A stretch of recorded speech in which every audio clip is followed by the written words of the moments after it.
Hey, everybody. Thanks for listening to Raw Knuckles Podcast. Please like, follow, and subscribe. I was in a Moscow airport when Boomer, my son, was born. I was trying to get home. It was like Did you get back? Yeah, like a day later. And he was looking at me like, who's this new guy?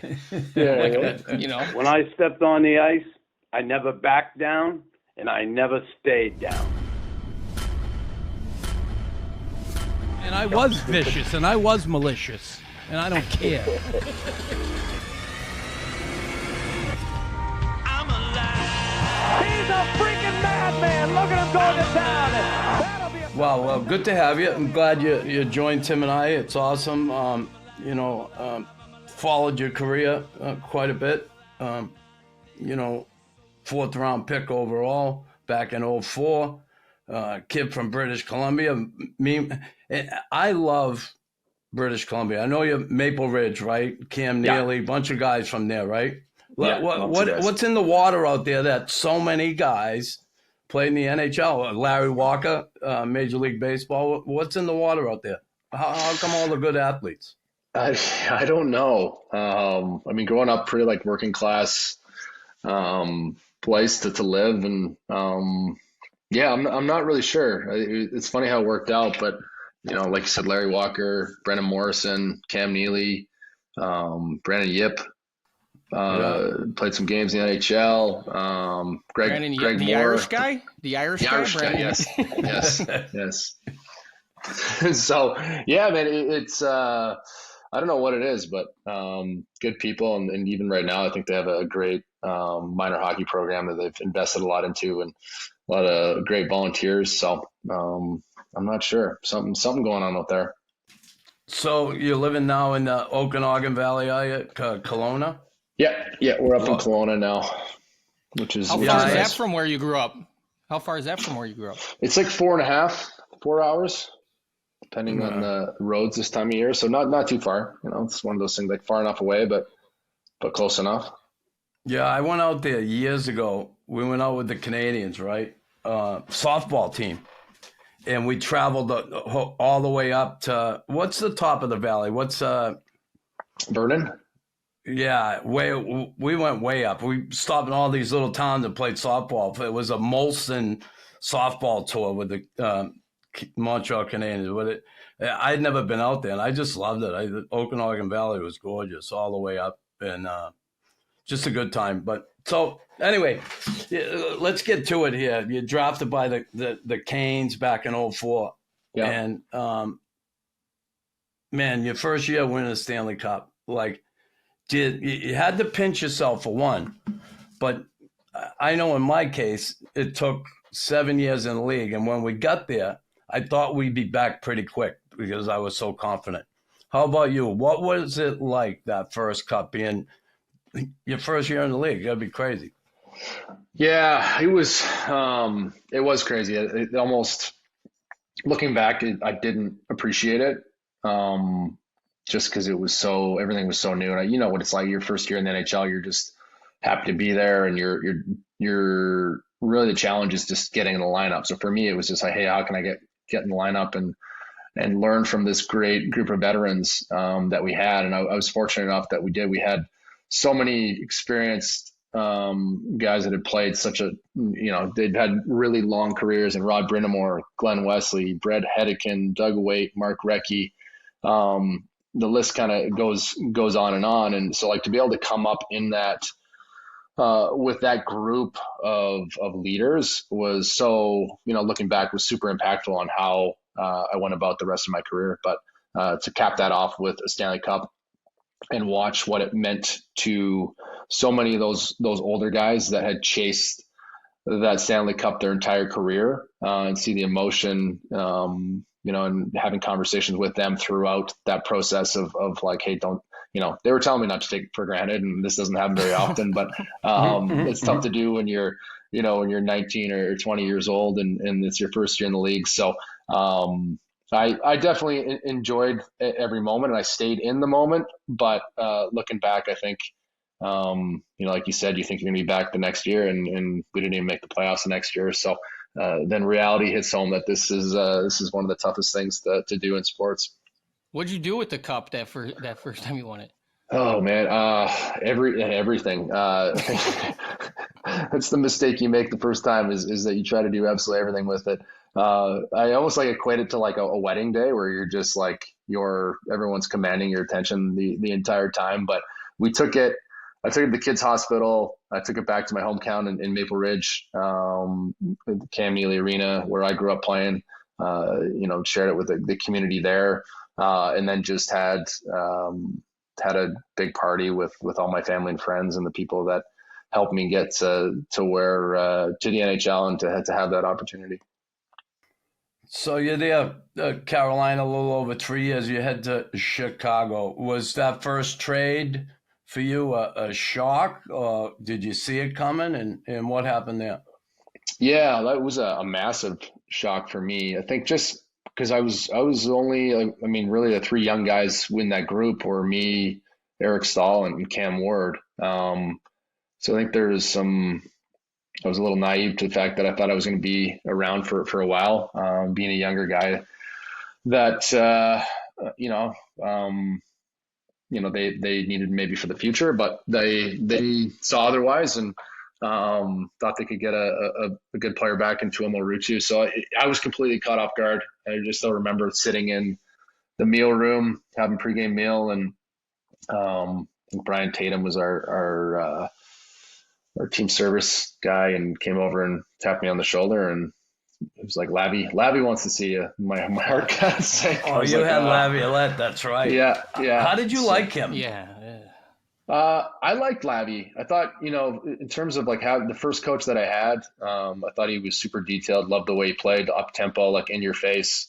I'm not sure how much he liked me as a player at that stage. And when you're a younger player with that group, we had a lot of older guys that I think Lavi had a lot of respect for.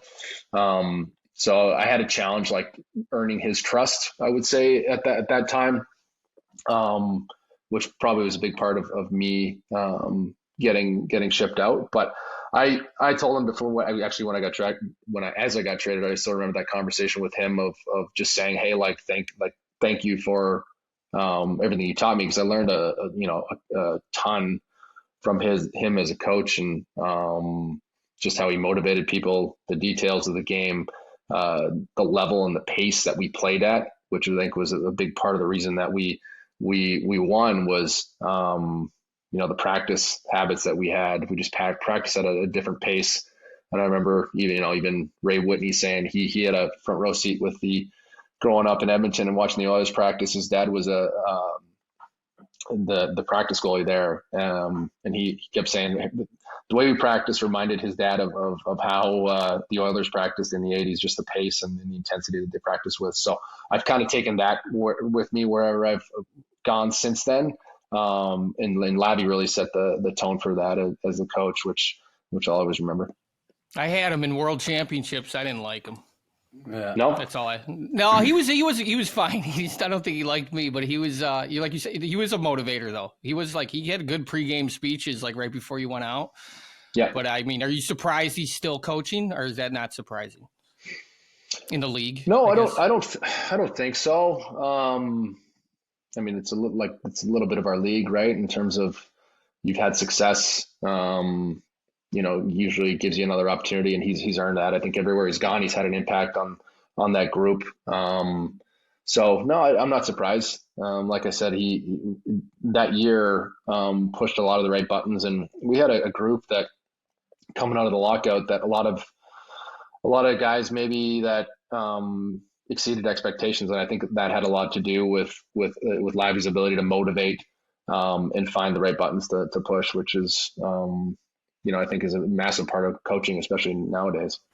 Well, it's awesome, just hearing you say this, because here's the deal. When you're retired and you're gone, you look back, it's easy to say those things, right? Yeah. But you, after getting traded the first time and going in and talking to the coach, and, says a lot about you, going in and saying, you appreciate what you taught me and you move on. Most guys would say, fuck off, see you later. I don't want to see that guy. I'm out the fucking door.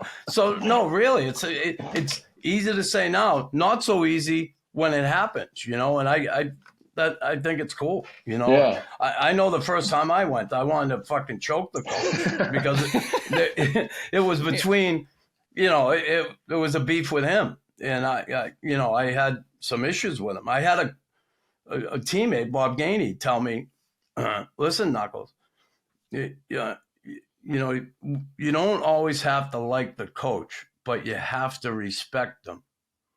And that didn't cut the mustard with me, because if I didn't get the respect from the coach, he wasn't fucking getting it from me. And I know it might sound a little selfish, but I've always been that way. If someone's not going to respect me, he ain't getting it back. And I had a tough time. That's why when you said that, it kind of, I liked it. I like to hear that. Yeah. So you go to Chicago, in that first trade. It's always, I remember leaving Montreal. It was, I'm going to New York. It was weird coming in a whole new thing. I actually couldn't believe I was somewhere else. But, how was that first trade, going in, meeting new guys, having to get a new place to live, all that shit going on? You're still single at the time, no? Yeah. I was dating my wife, but she was in school. She didn't know you were dating. She didn't know you were dating. Or you didn't. She might have known at that time. Yeah, she was. But it was funny because she was an optometrist, so she had to choose between actually Boston and Chicago were the two places she can go to optometry school. So I was in Carolina. Boston was maybe a little closer. Definitely the school was in a safer place in Boston than where it was in the south side of Chicago. But so she chooses Boston, and then I think like 3 months later I got traded to Chicago. So like you said, you think you're going to be in one place for a long time. I bought a house in Carolina, and you're setting up shop. You build relationships in that city, and then all of a sudden, it's flipped on a dime, and you're sitting in the airport watching Ron Francis pick up Tuomo Ruutu at the gate that they're shipping you out at. So, yeah. So the lucky look thing at that for me, skinny little fucker. He ain't gonna do what I did. Oh yeah, it's there's motivating factors in that, and I would say you get to use every situation to your advantage, and I definitely use that as motivation to prove people wrong. And whether that was the coaching staff that didn't want to play me in Carolina, or maybe didn't think that I could be of value long term. So you go to Chicago and really thought of it as a new challenge, and with a young group. Had this young kid named Patrick Kane and another young kid named Jonathan Taves, and then a lot of Western Hockey League guys and Western League guys that I grew up with. So in terms of meeting people and feeling really comfortable, I knew Brent Seabrook since I was 10 years old. I think we played together. So I moved in with him and Jonathan Taves right off the hop. He was kind enough to let me stay at his humble abode in Chicago there, and I had some connections with Duncan Keith, so I got to knew him. So instantly there was already connections with a younger group, and I think Kevin Adams was there already too. He had been in Carolina, so there was instant connection, and then there's the opportunity, right? I get thrown on a line right away with Patrick Kane and Jonathan Taves. Is pretty fun to get excited about that, and really it was the ideal time to get traded to Chicago. They had just put the team back on TV. There was excitement around the team because of these two young superstars. And going, I had no clue what Chicago was like as a city.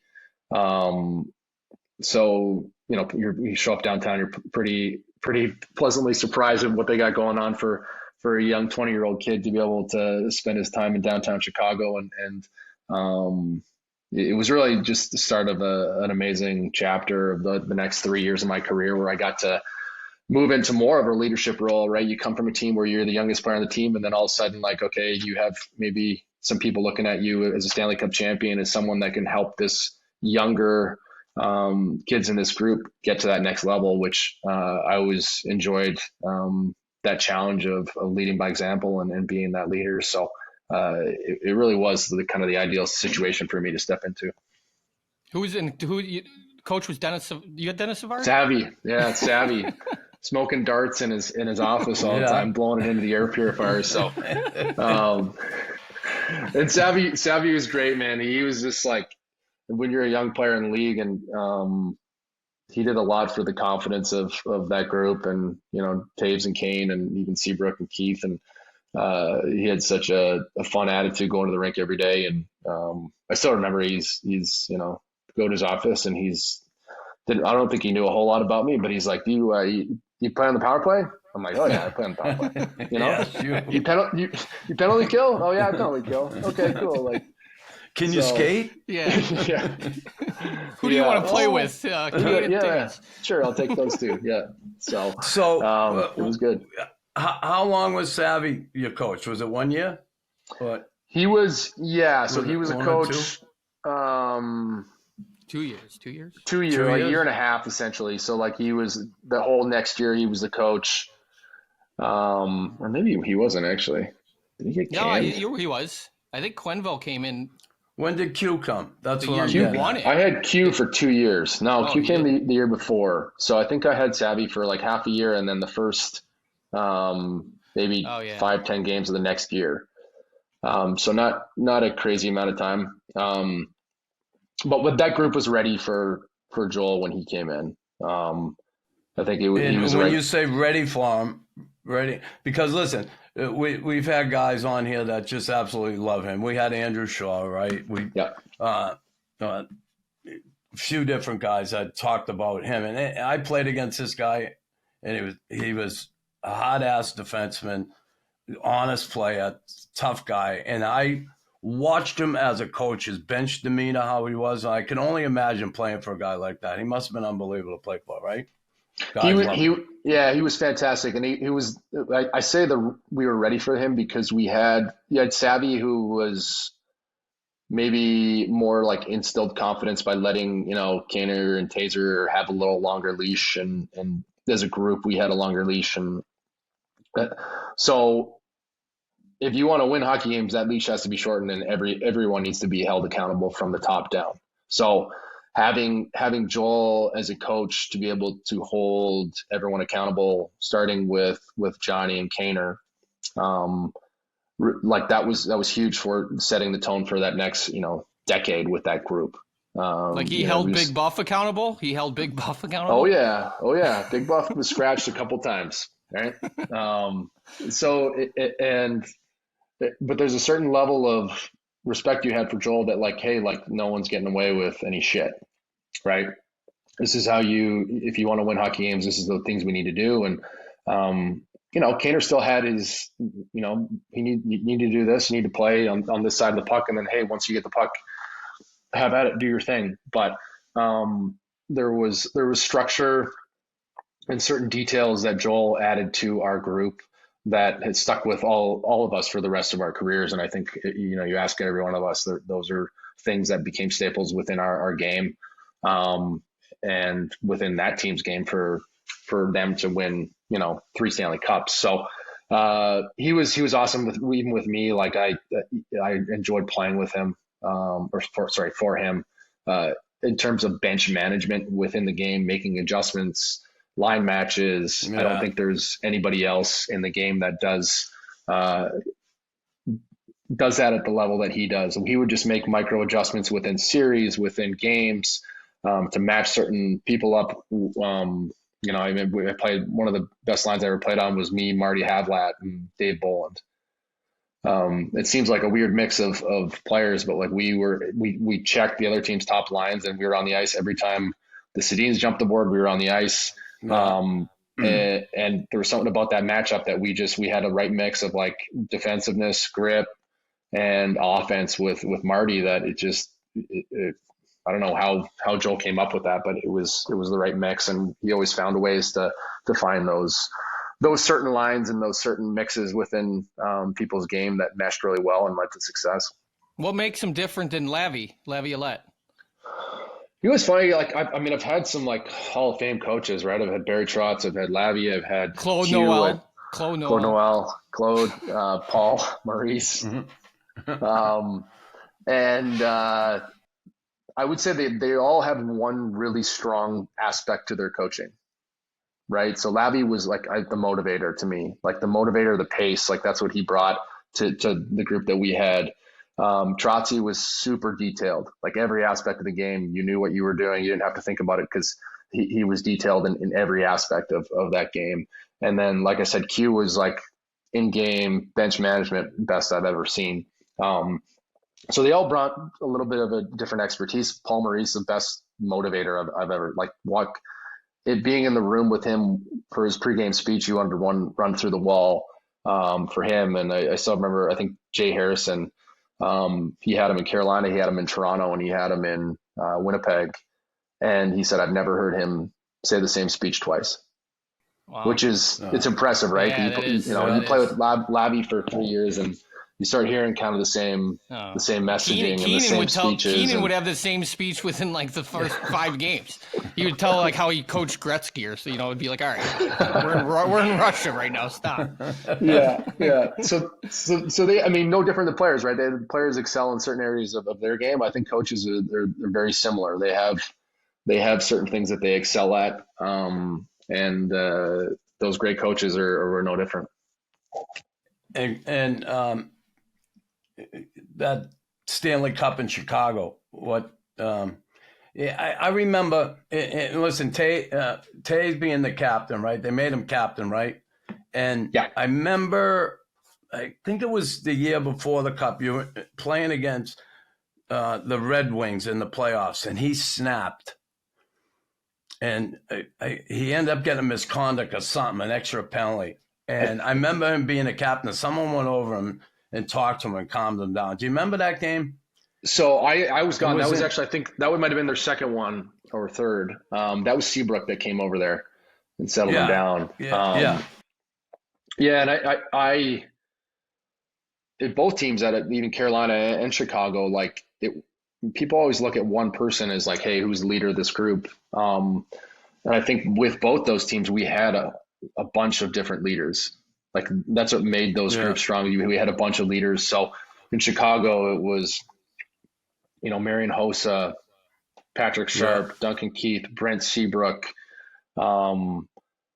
Johnny, there's 5 people right there that you're like, okay, like that's your core group of leaders in this room. And, in Carolina, it was Rod Brindamore, Glenn Wesley, Brett Hedican, Kevin Adams, Ray Whitney, Mark Recchi. So you have like in those moments, we're all human, right? We all have emotions. So like that perfect example of Johnny maybe losing control of his emotions there, you have another buddy, another leader there to like pull the group back in. And I think that's, as I've gotten older and moved along my career, you need more than one. You need a group of people that are able to kind of pull you back to like, hey, what is important in this moment, or calm the group down and do those different things. And we definitely had that in Chicago.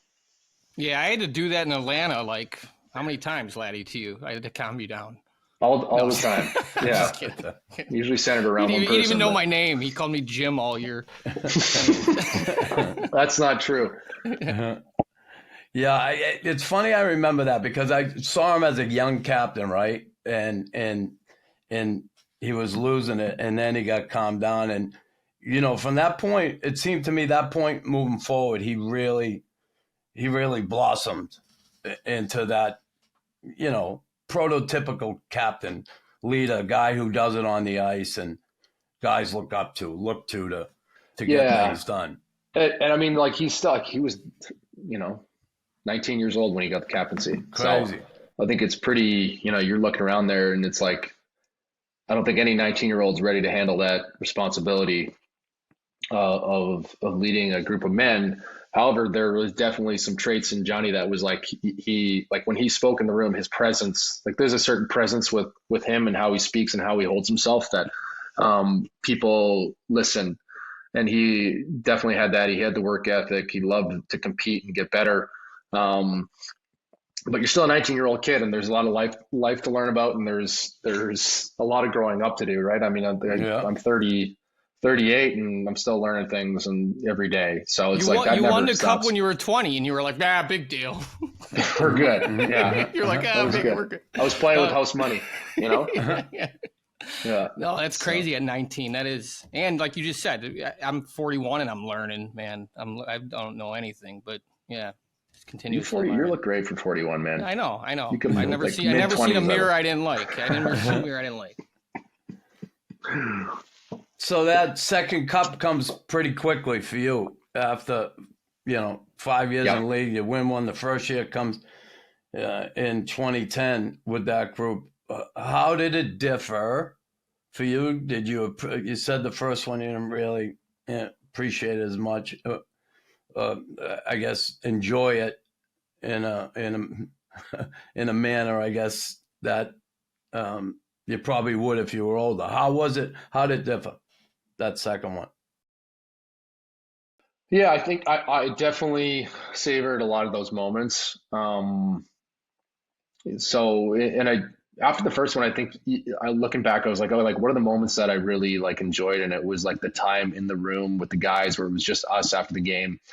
And we got to look back about, hey, all the adversity and all of the challenges that we faced over the year to accomplish the goal that we set out to, like that 15, 20 minutes that we just had together to kind of sit there and have a beer together and enjoy that moment was something I look back on and I'm like, man, that was a powerful moment and something that I really remember. So going into Chicago, I think it was like savoring those moments. And luckily it was on the road. And one of the advantages to being on the road when you win a Stanley Cup is it's just your group. So we had like that time in the room, obviously family and friends are there, and then they take off to go fly back.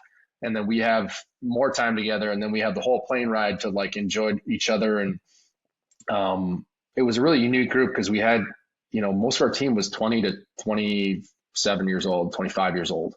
So we were really, really tight off the ice. We hung out all the time. Like I said, a lot of us like lived together and, did so much bonding all over, at the rink and off the ice that it was just fun to enjoy that time together. And then you land in Chicago and they shut the airport down for you and you're off to the races and enjoying that town. And we really wanted to share that with the city. So we ended up taking, the cup around to pretty much just bar after bar. And we'd walk in, the whole place would go from empty to like jam packed. And then, we'd pop into another place. And so it was fun to share that moment with the city because, it had been almost 50 years since they had the opportunity to celebrate a Stanley Cup. I was out there. I was out in Wrigleyville, just fucking being an asshole. Yeah, I didn't even want you guys to win, but I was like, yeah. No, it was nuts. It was nuts, man. It was nuts. Yeah. It was cool. Yeah, the parade, like down Michigan Ave, like you talk about a difference of Stanley Cups and the parade in Raleigh, North Carolina, to the parade and coming up the Magnificent Mile with a million people was pretty cool. Crazy, right? That's awesome to experience that, no question. And winning on the road, I remember when we won it in '86 on the road, the same stuff. We had that time in the room. The plane ride home was awesome. All that, things that I remember. You just kind of brought them back for me. Yeah, it was funny. Like talking to the Cup guy, I was like, because he was like, "There's probably, he's like." Because I'm like, what would top this? And he essentially was like, like the only other places that would top this, he thought were like Montreal and Toronto.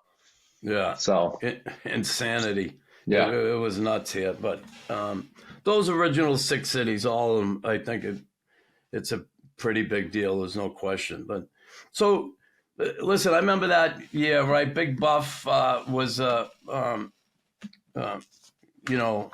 he ended up having to leave because of salary cap stuff, right?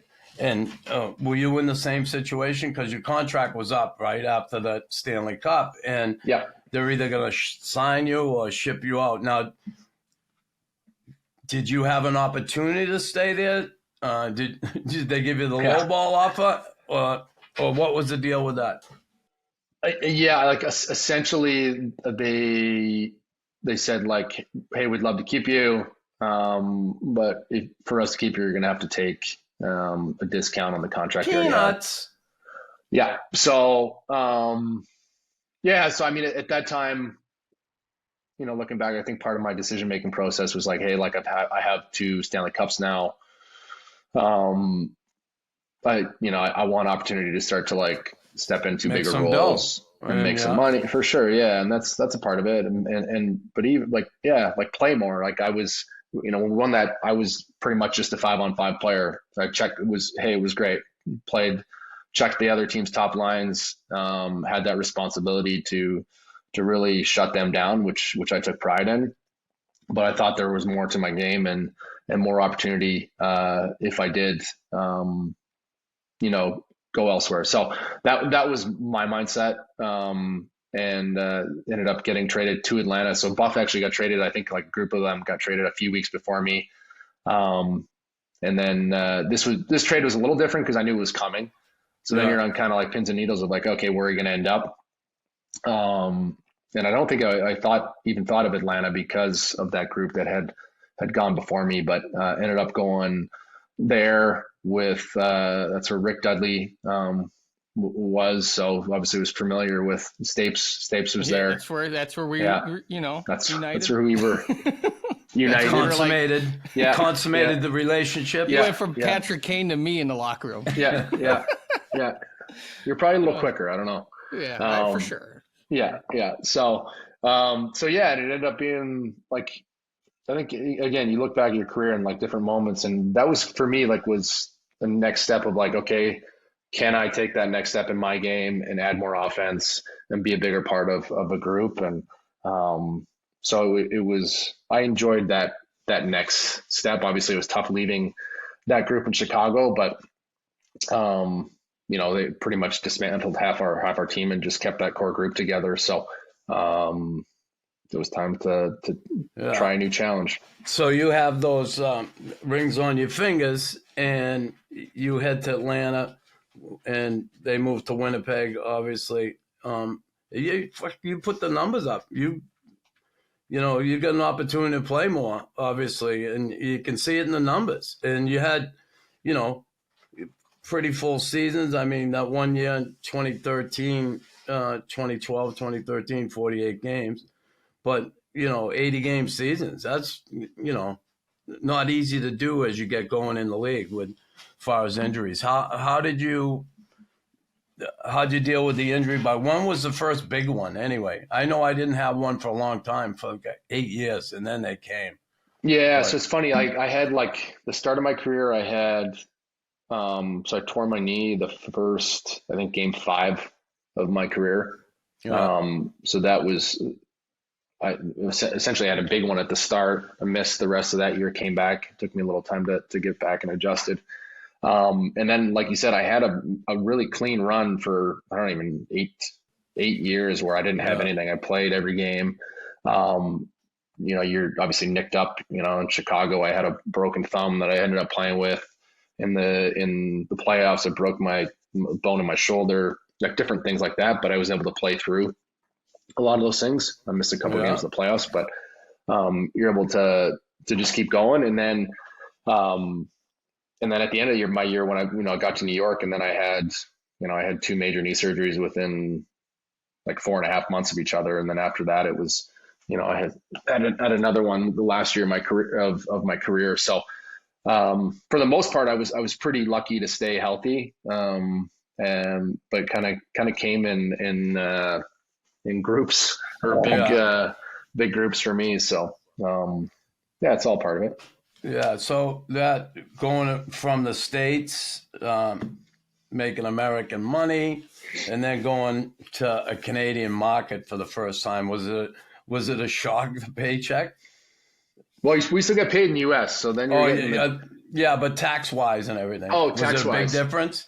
No, I mean, I don't know. I believe taxes are taxes. There's definitely a difference. The difference was like no one went to a game in Atlanta to like you couldn't go to the grocery store in Winnipeg, right? Yeah, it was. Yeah, that was the biggest. I think at that time, like it was, coming from Chicago, that was very hockey centric, and the organization was, hey, how can we create the best experience for our players? And then going to Atlanta, where I think they they had to buy the basketball team and the hockey team at the same time. So you had a bunch of basketball guys that wanted a basketball team, and they ended up with 2 franchises. And wasn't a whole lot of emphasis on creating the best experience possible for the players. Not that we were treated bad, and Duds was great, and I don't know why I can't think of the president right now, but Waddell. Yeah, Donnie. Yeah, thank you. So Don Waddell, like he was great and really enjoyed them. Craig Ramsey was fun coach to play for. But it wasn't like hockey, like it wasn't an organization that was going above and beyond and spending to make sure that they created the best experience possible. Like we had, I remember going in for pregame meal, and you go from Chicago where, they have this amazing spread, and I go like first pregame meal in Atlanta, and there's no chicken left. Like there's no food left. I'm like, what's going on? Right. And we had to pay. So it was like, hey, if you want 1 chicken breast, it's $10. If you want 2 chicken breasts, it's $20. I paid for my 2 chicken breasts and they're not there. So I was like, well, what is going on? So, the next day we come in and they have toothpicks in the chicken breast with guys' names on them. Oh, Jesus. So it was just a different experience. So you go from that, and Stapes would say, like, we love it. Like, I love my time in Atlanta. It was a great place to live. For me, Knox, I was like, this is awesome. Like, the that was like my first year. You had your name on a toothpick. Yeah, like, this is paradise. What are you talking about? Yeah. So, and so like to go from that to like Winnipeg, like, hey, like now you have like ownership and the group that like they want to create that experience for the players, and you're in a town that, hasn't had a team and is super excited to have this sport in their town, and you're pretty much the only show in town in the winter besides the Blue Bombers play in the off season. But so I think like there was a lot of excitement for that portion of what we were doing, and then the unknown, and ended up being just like an awesome community, like just great people, and it was fun to be, showing up that first exhibition game and sold out crowd, and people are going nuts, and Buffs running all over the place, hitting people. And so the whole transition happened like crazy fast. Like no one knew that this was going to happen. I didn't know. I remember I was in a bar, like watching college football, and someone's like, hey, you're going to Winnipeg. I'm like, what are you talking? Yeah, weird, shocker. Yeah. Shockers. Like, but no, and that I didn't know either. It was just like someone told me, like someone. Yeah. Yeah. Random person. Canadian markets, right? They're so different, right, than the U.S. markets. I mean, Original Six a little different, but I remember, going to Winnipeg, and everybody said Winnipeg. It had such a bad rap around the league, and then I talked to guys who played there, and they absolutely love Winnipeg. Well, and hearing it from you, it just kind of reinforces that. And that it's a great town, a great community. Yeah, and I don't think like you're not going to find anybody that's like, hey, like, it's fun when it's minus 30 outside for a month straight, and it's not enjoyable. And the people that even there, like, they know it's not enjoyable. But like to me, like the more you end up in different places, like the community of people that live there and how they treat you as a player and how they treat your family. Winnipeg, there was no better place than Winnipeg in terms of that. And I had two of my kids were born there, and so you just end up like going to house, like everything is like, hey, if you're getting together as a team, you're going as a group to someone's house, or that different aspect. But it was kind of like a great time. We had most of our team lived in the same area. It was a bunch of houses that had just been built, and we all rented houses in the same area, and we hung out. The wives hung out when we were on the road. So it was a lot of really good memories from my time there. What about being a captain in Atlanta and then being a captain in Winnipeg? That had to be like right. It was funny because like even like you name a captain, you have a press conference and like maybe announce it. And I think Atlanta, I just showed up and I had it on my jersey one day.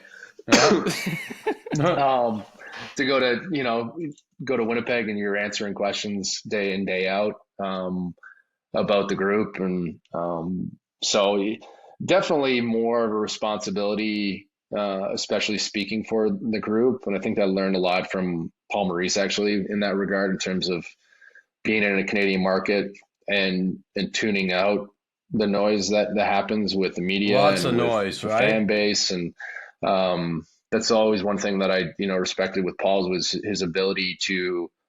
He would take the heat. He would take the tension away from the players, and find a way to just keep that group focused on what was important in that room. So that's definitely a challenge. But again, it's like, hey, like as you're going through that journey, there's different things that come up, and you learn how to handle different situations. And being a captain in Canadian City definitely gives you the opportunity to do that. Yeah, no question. A lot more heat answering the questions every day. You see it here in Montreal. The captain they always go to the captain. There's like 30 people around them every day after practice, after games.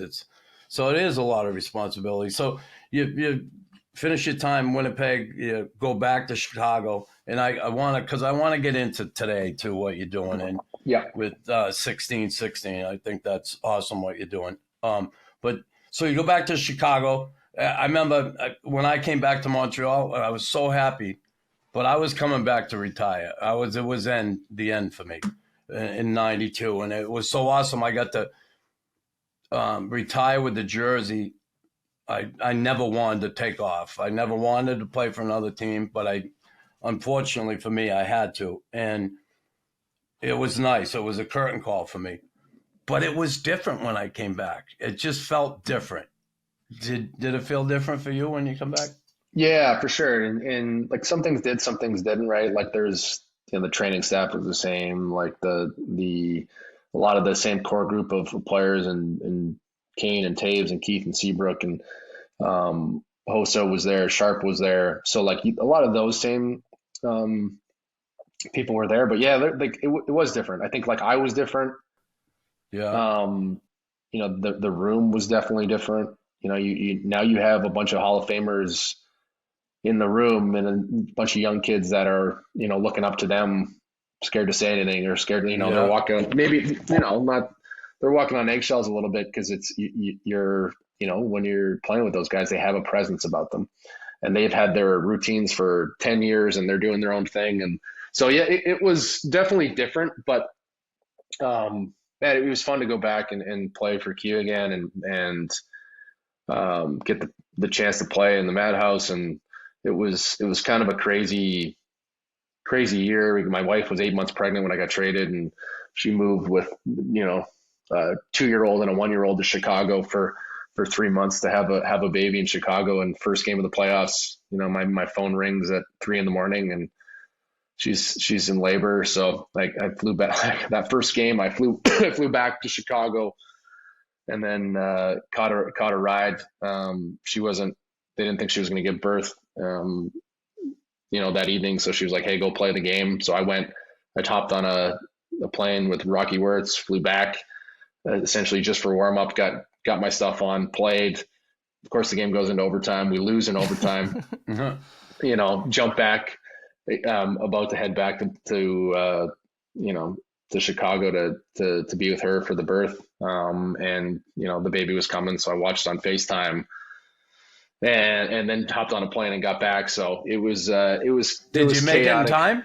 Did you make it in time? No. So I watched it on FaceTime, actually. So I saw it. My mom was there. Luckily, she came in and was able to be with my wife. So I got back there, and then was able to be there. An hour. It's a pretty close flight from St. Louis to Chicago. But all the things that people don't realize you maybe go through as a player, trying to navigate the ability to play and be there for your teammates, but also on the family side too. That's I was awesome. In a Moscow airport when Boomer, my son, was born. I was trying to get home. It was like Did you get back? Yeah, like a day later, and he was looking at me like, "Who the fuck's this new guy?" It's funny. Yeah. So, but it was fun. Like again, like to be in that series, to play in that stadium again, to hear that crowd, to be out to wear that jersey. It was nice to be able to have that chance again to do that. So you moved to the island. Now, how does that happen? Were you a free agent and signed, or Yeah, it was a free agency signing. So for me, it was like an opportunity to, and things were shifting in the landscape, right? You could start to tell like they were giving a lot of money to younger players. The older players were starting to get phased out a little bit, or in terms of like long-term contracts. So I knew it was probably my one opportunity to hit a home run from that standpoint. And when they opened the window to like have conversations with teams, it started an interesting trend where they could kind of gauge where guys are at, and it gave teams more time to make decisions, which I think as players, free agency, they might have had some more success when it was just like, hey, ring of the bell, who's going where, and teams had to make more maybe panic decisions, or you have to make quicker decisions where you don't have as much time to sit and think about all the ramifications. So like essentially I knew there was a few teams that I had the opportunity to go to, and Long Island went and saw Doug Waite was there. I'd played with Dougie in Carolina. I liked their team from a standpoint of watching them play, and I thought I wanted to go to a place that we had the opportunity to keep winning hockey games. So yeah, it seemed like a good fit at the time, and chose to go to Long Island and set up shop there. Well, you signed a 7-year deal. Now, how old were you? Were you 30 or 31? I was 30. Yeah. 30. You were 30 years old when you signed that deal. So you go there, and in the third season, I remember because it was all over the paper how you get sent down. It was all over TSN up here. Andrew Ladd gets sent down. I'm like, what the hell happened there? And do you feel, was it because of your play, or do you feel at that point it could have been you could have been a victim of your contract and your play? What was it that got you sent down? Oh, it was probably both. I mean, like I said, we had a new GM, new coach come in. I had 2 major knee surgeries within 4.5 months. So coming back from that, I'm sure I didn't look the same as I did prior to that. So a little bit of both. I'm sure, like, hey, like, that contract is a big contract, and I'm sure they would have given me more time had I been, I guess if a GM signs you, then it's a little bit on them, and you have a longer leash. When you have a new coach and a new GM that they didn't sign you, I think that leash gets a lot shorter. So, it was probably a little bit of both. I'm sure my play probably wasn't where it needed to be, but also, my contract didn't look great. So it kind of started off as like, hey, your knee doesn't look good. Like, go down and play in the minors, see if you can get your game back and start playing the way we need you to. And then that the week turns, or the 10 days turns into a month, and the month turns into 2 months, and all of a sudden you're down there. So it's that's tough, huh?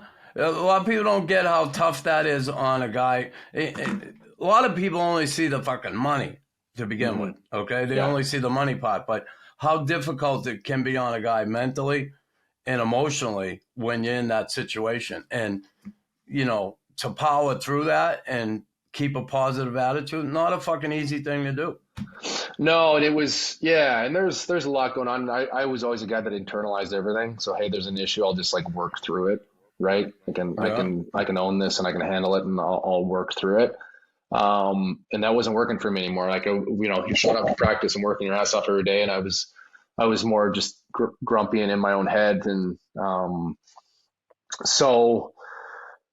it ended up being a fantastic thing for me from a standpoint of, there was entitlement in me that, hey, like, I shouldn't be here. There was, I was frustrated with the fact that I was in the minors, and I shouldn't be in the minors. I've been in the NHL for this many years. And so I had to really look at myself and like, okay, is that true? Like, if I start playing really well down here, and what is the opportunity in this moment was a big question I had to wrestle with. And how do I want to show up to this? I had the opportunity to I had a bunch of kids in that room, prospects that were looking at a guy who has won 2 Stanley Cups and could have a big impact on them and their development. And so I started looking at it that way and say, hey, okay, how can I have a great impact on the people down here and the people in this organization and the players that are here, and start to show them what leadership looks like and how you can handle these situations. And one, and then we'll get into this, but like, this was really a big moment for me in terms of 16 and what I'm doing now. But my wife told me one day, she's like, hey, you need to talk to someone because you're not here, you're somewhere else, or you're grumpy, and not that I was, a bad dad or a bad husband, but like I wasn't me. So she said, hey, like go talk to someone. So I was actually driving from Long Island to Bridgeport, Connecticut with Thomas Hickey. We were doing the same thing. We were both playing down there. And he had worked with a performance coach. So we got talking one day on the car ride, and he was like, hey, you should try talking to this guy. So I reached out, and it was like instant relief of like someone else showing me a different way to like show up to a situation. I was so stuck in like, I'm pissed off and I'm going to work through this. And it came to the realization of like, oh yeah, like that there's other ways to go about this that maybe will have a better impact on myself, my family, my kids, my marriage, and all those different things. So going through that moment and started to shift. Okay, there was a lot of skills mentally that I didn't have. So started to like work on those and use this opportunity to build those muscles between my ears, which has had a massive impact on even what I'm doing today, which is cool to look back on. Which is crazy because it's like after 950 games, you're like, there's a lot of things, you know what I mean? Like, you need to work on your mental state. It's like, wait, what? Well, and it's like, we're all human. We all have these, but especially like as a professional athlete, like we learn to compensate really well, right? So what we're good at, we're really good at, but what you're really good at also creates your blind spots because you don't have to work on the other stuff, right? It's kind of like the hockey player that skates really well. Like you don't have to, you watch a young kid who skates really well at a young age. Like he doesn't have to learn how to make plays or, play within a small area because he just skates around everybody. So you lose track of like, building those other skills in your game because of that. So, that was me. Like, hey, I was really good at like working hard and working through things and just, keep going. But because of that, I lost track of some other things that I needed to work on as well. Yeah, when you say that, and I can only take it back to early in my career. I remember I had 3 fights in a game, and the next day in practice, Bob Berry was coaching. He was fucking skating me boards and we're skating around. And I came in the next day to practice, and I had a fucking attitude. I wanted him to know, like, you fucking asshole. I fought fucking 3 times. My neck's killing me. My hands are killing me, and you're fucking skating my balls off. So I wanted him to know that. And Bob Gainey came over to me, and he said, what's wrong with you? I said, I don't know, just fucking skating yesterday. I feel like shit, physically. And it's like I get fucking beat into the ice. And he said, listen, don't fucking come out on this sheet of ice and have an attitude like that because you're always interacting with people. And then when you're like this, it fucks other people up. They're wondering what's going on with you and how come you're being the way you are. And it really it caught my attention early. Yeah. And that emotional part too, we talk about the mental part, but I think the emotional part in athletes, it's not something we're used to dealing with in an open fashion with other people. You can't tell your teammate, I'm having a fucking tough day today. My hands hurt.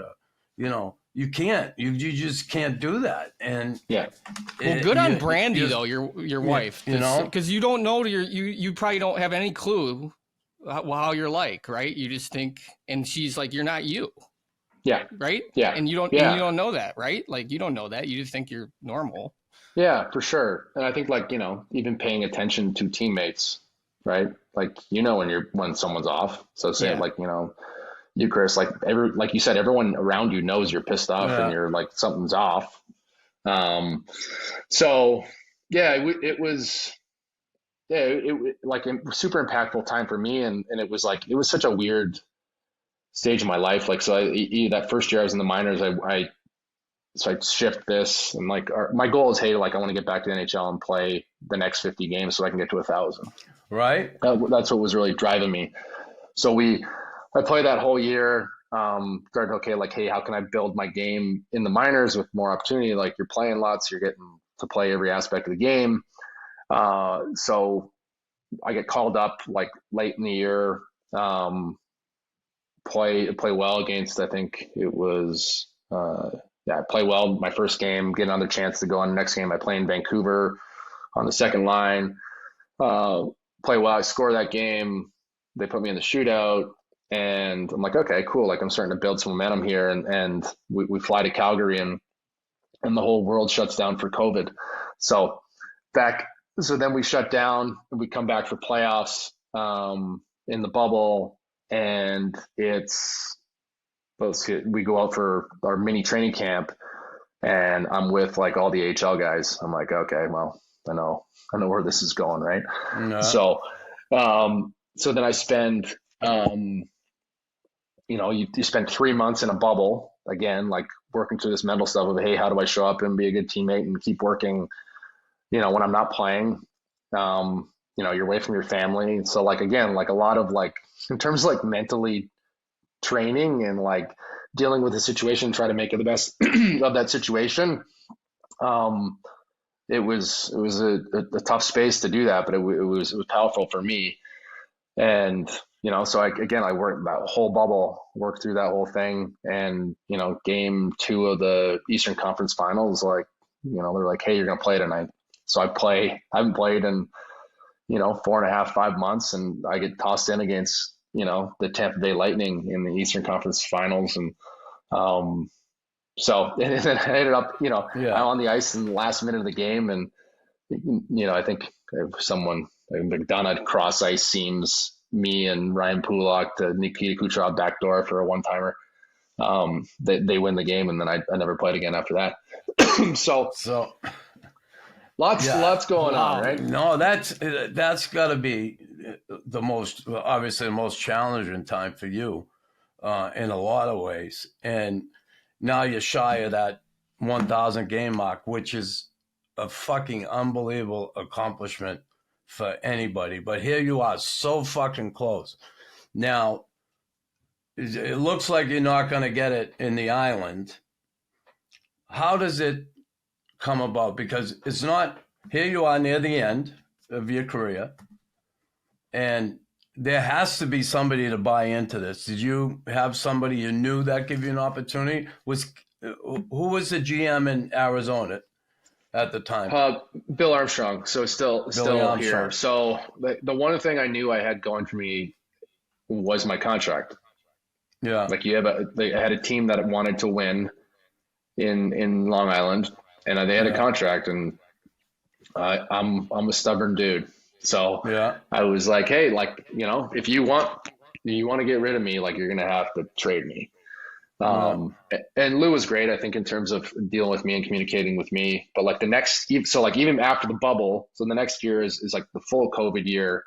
So they have taxi squads and they have AHL teams, but I don't think they played a whole lot. So they had their young kids in the minors that they wanted to play. And because of my contract, they couldn't call me up on an emergency basis because I made too much on the taxi squad.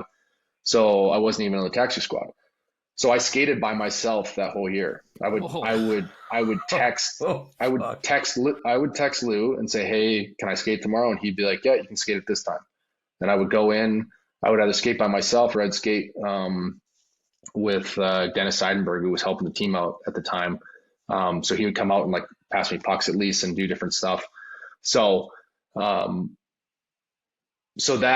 it was actually that's actually where 1616 started, was like, now for everybody who doesn't know, I've created it's a proactive approach to mental well-being. So we created a digital program for 10 to 12-year-old hockey players that focuses more on the mental side of the game and life, and working on those skills at a really young age to set a really strong foundation and in these young hockey players. So as I was skating by myself, the performance coach that I was working with was like, hey, like, do you want to just ride this year out and just skate by yourself, or do you want to like make this year count?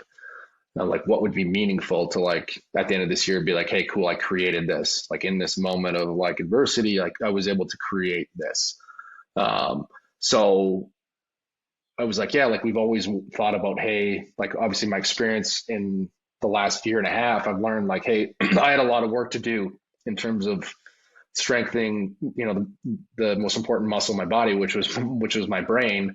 Can we start to teach kids a lot of these skills that I'm learning at 5 years old? Like, hey, can we start teaching 10 to 12-year-olds a lot of these things so that, hey, like when adversity hits and things happen in their life, at least they understand what's going on and they have some tools to deal and navigate some of the challenges that are inevitably gonna hit them. So that was the start of like thinking about the idea of like, hey, how do we proactively get to kids? And we decided, hey, like sports is the perfect vehicle to get to kids. That teaches you a bunch of different things in life. Hockey is what I know. There's the relationships I have, and we created a digital program over the course of the next 3 years, essentially because of that moment. So 1616 is a nonprofit. And when you talk about mental health and going through the time you went through, you end up, how'd you get to the Coyote? So yeah, sorry. Curious. So essentially I waited it out. So I was just like, hey, I'm going to keep coming back and keep working on me, and you can't get rid of me essentially unless you trade me. So they inevitably ended up trading a second round pick to the Coyotes, who were rebuilding. They knew they were going to start focusing on the draft, and they wanted just a veteran leader in that dressing room. And I don't even know if Bill knew what he was getting when he made that trade. I think he was like, hey, cool, I'm getting a second round pick. And then, Lou was like, we're getting out from under this contract. And was able to go in there and show them that I could still play, and ended up playing my 1,000th game the following year, which was a cool moment after everything I'd been through. That's awesome. Again, I'm so glad you got the opportunity to do it, and Lou, kind of making that happen for you. That's awesome to get to that 1,000 games. That's one thing I played 688, right? And I had a bunch of injuries near the end that kept me out of a lot. I think I might have got to 900 but after 13 years. And then I would have retired. I would have retired. You would have, I'm sure. Yeah. And the last thing I would have done is started a foundation. So good on you. No, I'm just kidding. Good for you. We just looked at what Chelios played. What? How many, Tim? 1,600 or something. We were just saying, like Chelios is, you're 38. That Chelly played 10 more. Imagine playing 10 another more years. 10 years. Yeah. No, I know. 1650. He played 1650. Chelios. Like, that's insane. Unreal. But so Andrew, 1616, and we talk mental health. And listen, nowadays, you talk about. I look back at my day. Mental health. Are you kidding me? Shut up. Fucking play. Keep your mouth shut, do your thing. That's it. Things are different today. I get it. But do you think, they have nutritionists, they have, fitness coach, this coach, that coach. There's fucking 10 people behind the bench today. Do you think NHL teams, do any of them pay attention to the mental health piece? Or do you think they could do more? Oh, I think it is coming. I equate it to like the physical side, which is, I think we're seeing more and more now is, you'll see guys like they go out and they find their own skills coaches, or they find their own trainers, because they're like, hey, like I want the best people in the world. Like, hey, if I'm going to be the best in the world at what I do, I need to go find the best person in the world within this space or this space. So that is happening in the mental performance space. at the NHL level. Like guys are hiring people to focus solely on the mental part of their game. So it is becoming a lot more mainstream, and it's like, I think the whole game has evolved that, individually you need different, like I need something different in my game than Tim or Chris. Like we all have different, like I said, we have different things that we're great at and different things that we're like, we need to improve upon. Everyone's body is different. Everybody's brain is different. Like we all have different habits to cope with things. We all have different habits to, or even different skills within, like some of us are more resilient. Some of us have more confidence. Like all those different things play into, continuing to build on, your mental health or your physical health. So it's definitely coming.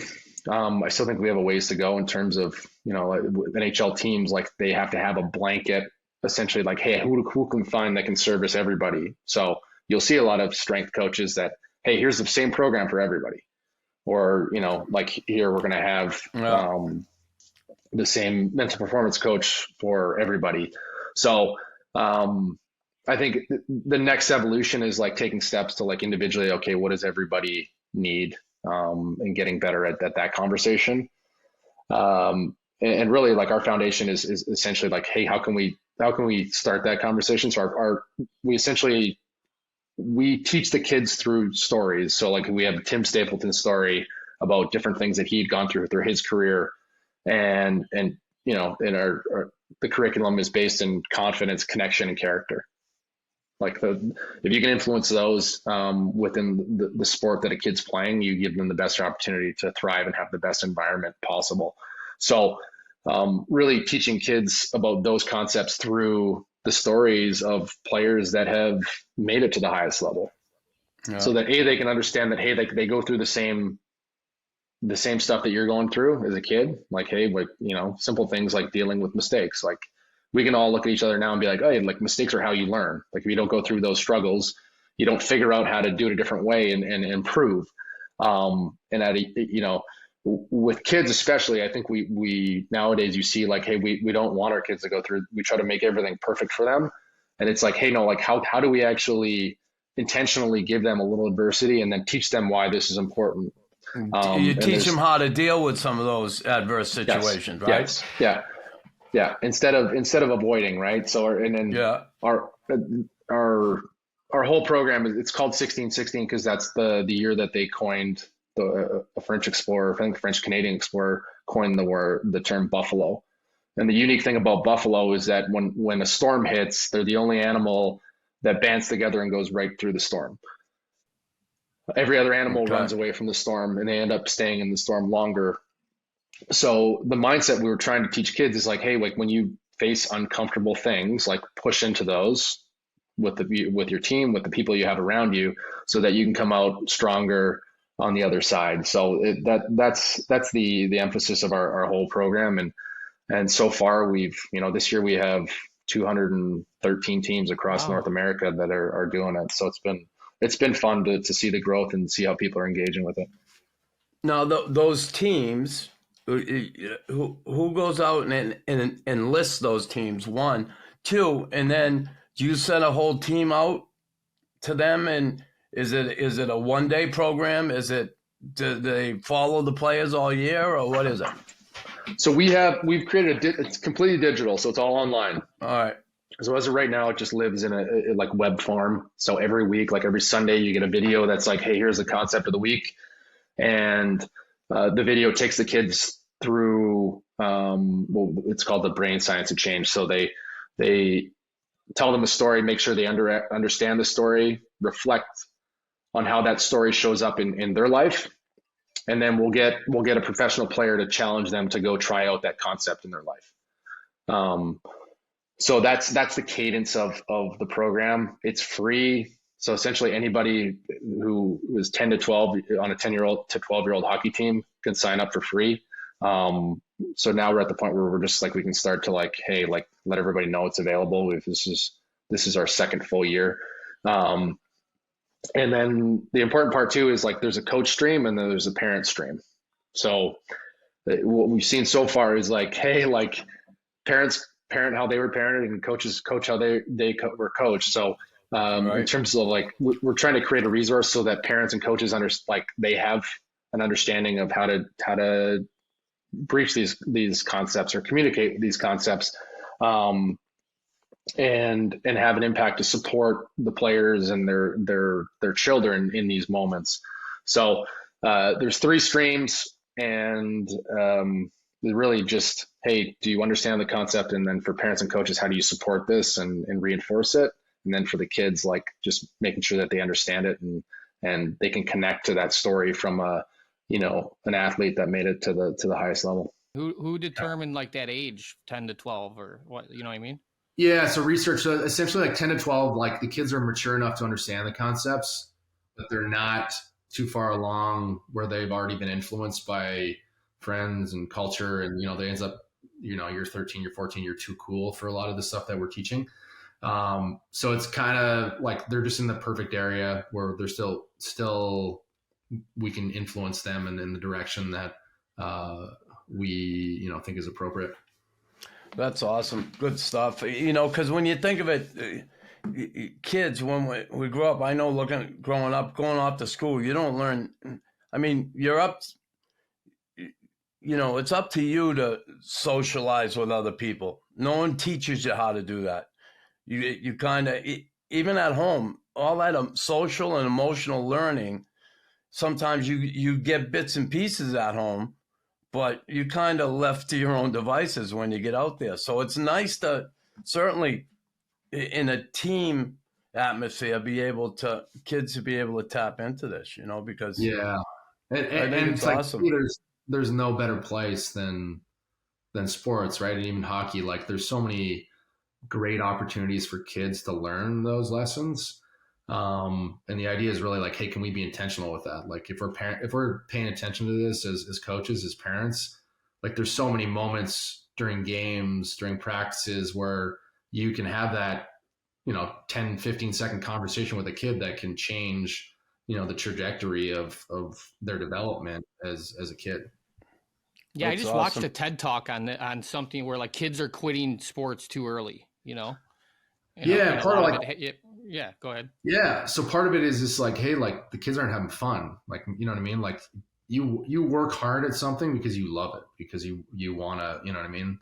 So like we take the fun out of it and we're giving concepts to kids or pushing them in a way that like they don't understand why. Hey, I don't understand why the coach is yelling at me, instead of just like going over and having a conversation. And like, it goes back to like, hey, we coach how we were coached. So like, yell at a kid and like they're just gonna skate faster, right? But like, hey, like does that kid actually know the reason why you're yelling at them? Like, are you better off just going over and being like, hey, this is what I'm looking for, and actually teach them? Like our job as parents and as coaches is to teach kids. Yeah. And now it's like, there's so much emphasis on like winning hockey games, results at a young age. And I think we all know, like on this call, like, character development, like, hey, everyone who ends up making it to the NHL, like, especially the bubble guys, they usually have the characteristics of having strong character and they're resilient and they've been able to build that muscle to keep overcoming and moving forward. So it's something that is lost in, just the development of kids is like, hey, can they enjoy the environment that they're in and just have fun playing the sport first and foremost, and then use those moments within to teach them. So when I go to my 8-year-old's game and I'm just yelling, skate the whole game, should I stop doing that? Yeah. No, I'm just kidding. Stop doing that. No one can hear you. Andrew, awesome stuff. So back in BC now, do you fish at all? I do. So a little bit. Yeah. I've picked it up more since I retired, actually. So I actually I got a buddy that's a sturgeon. He sturgeon fishes. Yeah. So we played together actually my first year pro. I was in Lowell, Mass with the Lock Monsters when they were still there. And he was my roommate. So his name's Kevin Estrada. He does a lot of sturgeon fishing. So I usually go out with him a fair amount. And he's kind of got me hooked on that. Yeah, I got hooked on the salmon out there when probably my first year I went out there when we played softball. Actually, it was like 80, 81, and we ended up going out to Campbell River, and then I've been going out there every couple years since, and I absolutely love the salmon fishing out there. It's beautiful. Yeah, I love BC. You live in a great place. You should try the sturgeon fishing one time. Sturgeon fish, it's that's you do a charity thing for that, right? So yeah, we were doing it, and then now it's been more like we're focused on there's lots going on with the charity, and so it was pretty time consuming just creating that event, but we have done it in the past. I think the plan is to reboot it here at some point. The plan is to help us get Big Buff on. I seen him at your sturgeon thing. Where's the guy hiding out at? That's like the one thing he'll come out for is fishing. You know. Yeah. if I can say, hey, we're gonna go fishing, he'll make time for that.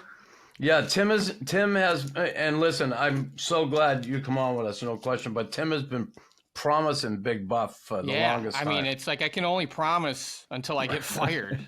Are you guys doing a road trip or what? You just have to show we up might have to. That's what we're saying. Like, know, right? Like, we might just have to show up. Yeah. We'll do a fishing episode with him. You know, I think that might be the only way it's going to happen. When I think about like mental health and mental toughness, I even mental health, I when I think about it, I'm like, okay, like there's so many varying degrees of that, right? I think when we think about physical health, we're like we tend to think of it as in like, okay, there's minor things with your physical health, and then there's varying degrees of more serious physical ailments. But with mental health, sometimes people think like, okay, you're either just like mentally healthy or you're not. So I think we're starting to see like, okay, there's a range there. So when we deal with like kids at a young age, it's like, hey, like let's build a really strong physical foundation, and then you start building on top of that, right? But mentally, we just like, it's like, hey, like, okay, you're on your, like to Chris's point, you're on your own, like figure it out. So with this, it's like, okay, like how do we give them a really strong mental foundation that then you can start throwing a little more at them, right? You can start putting weight on that bar. And obviously there's different education within that, but like, I think in what I've seen is like, same with me is like, we have these really great, like we create these avoidance habits. We have these habits around avoiding things that are maybe tougher for us. And those show up differently for people, and we avoid them until they actually become a serious problem, right? They kind of like snowball into a more serious mental health issue. Whereas like, okay, cool. Like if we can start pulling those things apart when they're not as serious, and like actually realize like, okay, cool, I'm avoiding this, and why am I avoiding it? And maybe it's tougher, and start pushing into those things a little more.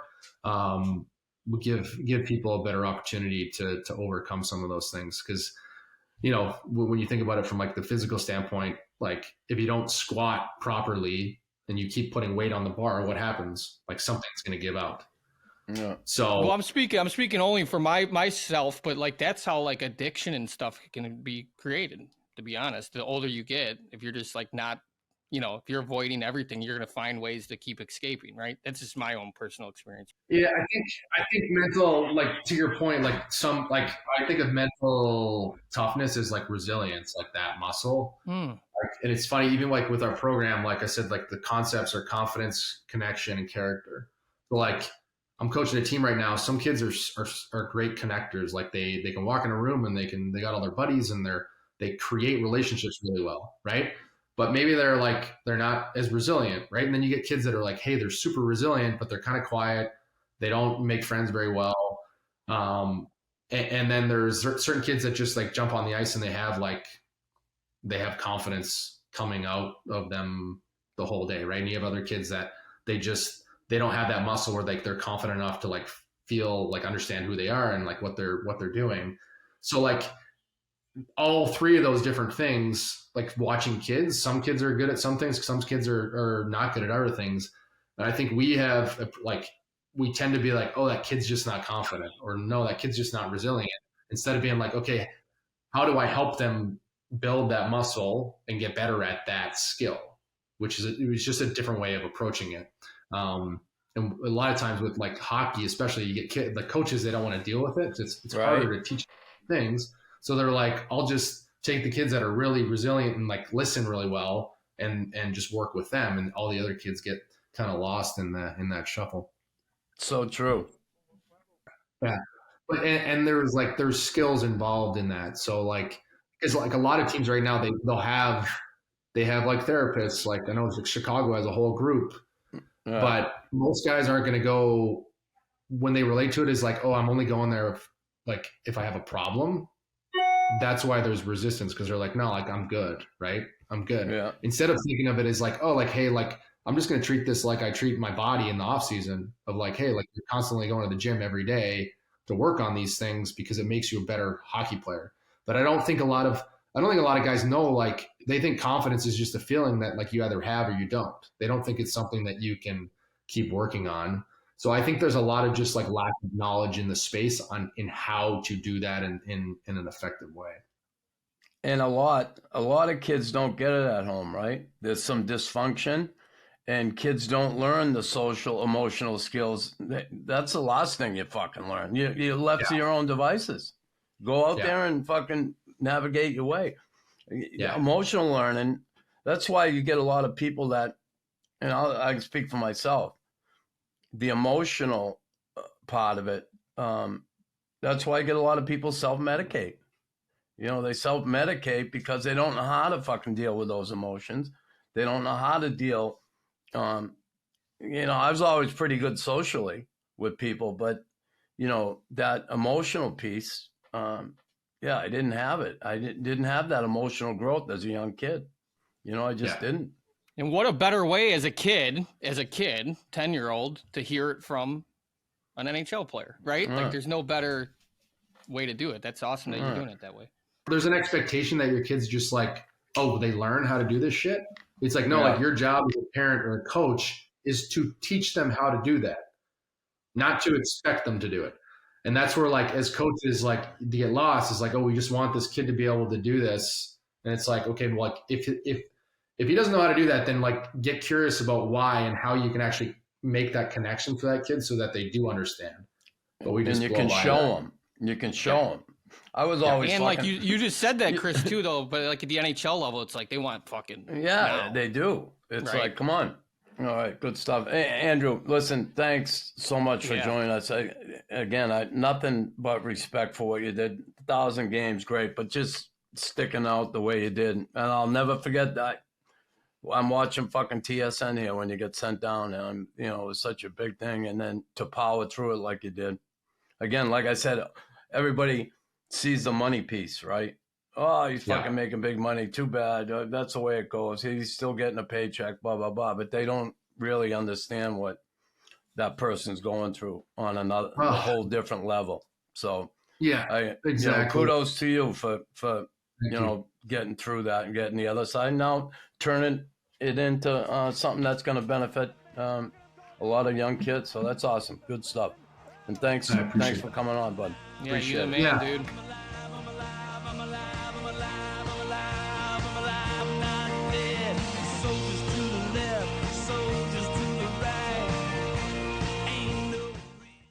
Hey, everyone. Thanks for listening to the Raw Knuckles podcast. Don't forget to like, follow, and subscribe.